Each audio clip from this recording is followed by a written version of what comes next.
दोस्तों स्वागत है आपका हमारा YouTube channel legal news official में। दोस्तों आज हम जानते हैं एसिड अटैक के मामले के बारे में। दोस्तों जगह जगह से एसिड अटैक के मामले सामने आते रहते हैं, तो हम जानते हैं कि भारत में एसिड अटैक के क्या कानूनी प्रावधान हैं। तो दोस्तों पहले एसिड अटैक के मामले में आईपीसी की धारा में कोई अलग प्रावधान नहीं था। आईपीसी की धारा 326 गंभीर रूप से जख्मी करना के तहत ही केस होता था। बाद में आईपीसी की धारा 326 में कुछ बदलाव हुए।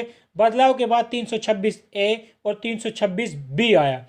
सुप्रीम कोर्ट ने दिया एसिड बिक्री को रेगुलेट करने का आदेश।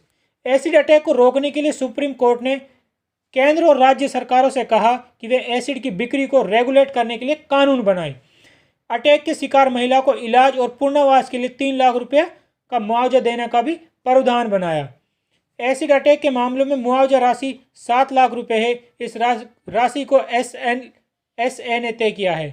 आईपीसी की धारा 326 ए, इसके तहत किसी भी व्यक्ति ने अगर जानबूझकर अन्य व्यक्ति पर तेजाब फेंका और स्थायी या आंशिक रूप से उसे नुकसान पहुंचाया तो इसे गंभीर जुर्म माना जाएगा। अपराध गैर जमानती होगा। दोषी को कम से कम 10 साल की सजा और अधिक से अधिक उम्र कैद हो सकती है। यह भी प्रावधान है कि दोषी को उचित जुर्माना होगा। यह रकम पीड़िता को दी जाएगी।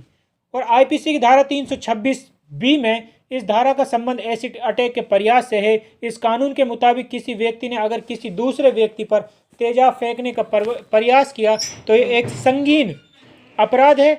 यह अपराध भी गैर जमानती है। इसके लिए दोषी को कम से कम 5 साल तक की सजा हो सकती है। दोषी को जुर्माना भी देना पड़ सकता है।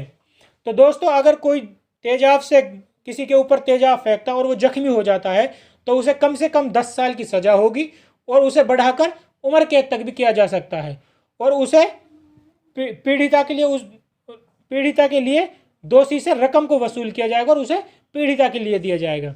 और अगर कोई किसी के ऊपर एसिड अटैक करने का प्रयास करता है, उसे नुकसान तो नहीं पहुंचा लेकिन तेजाब फेंकने का प्रयास किया, तो यह भी एक संगीन अपराध है, जो यह भी एक गैर जमानती है और दोषी को कम से कम 5 साल तक की सजा हो सकती है और दोषी को जुर्माना भी देना पड़ सकता है।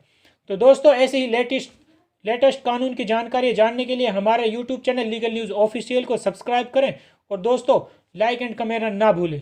Thank you so much.